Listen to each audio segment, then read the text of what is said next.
And what was interesting is we both worked at the same place for a brother who had all his employees were all witnesses. It's like crazy. It was probably like 20 people there at this small woodworking shop.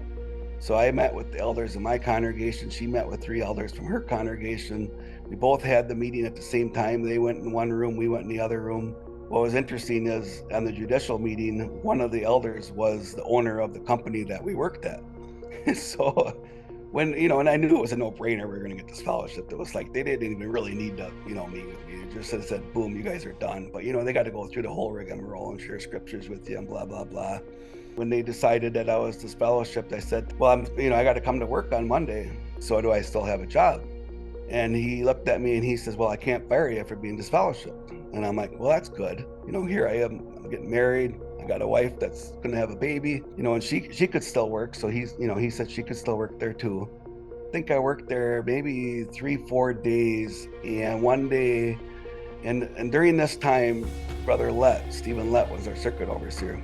I actually had gone out in field service with him before I got disfellowshipped and everything. Well, I remember the very first time he stood up on stage and he looked out at the audience and he was doing all these crazy facial expressions without even saying a word. His eyebrows are going up and down, he's smiling, raising his eyebrows up really high.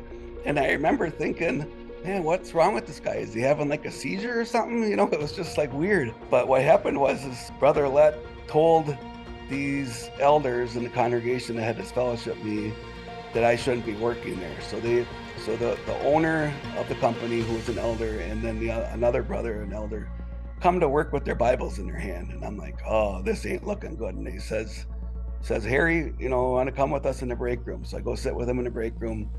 So they give me this whole spiel that they met with Brother Lett and that he needs, being he's the owner of the company, he can do what he wants, and he shouldn't have disfellowship people working there. So basically he fired me. And I remember looking at him and I said, so what's going to happen now when I go to another job? And they asked me, okay, you've been working at this place for this length of time. Now you no longer work there. What happened? I said, how's that going to look when I tell them that it was for religious reasons?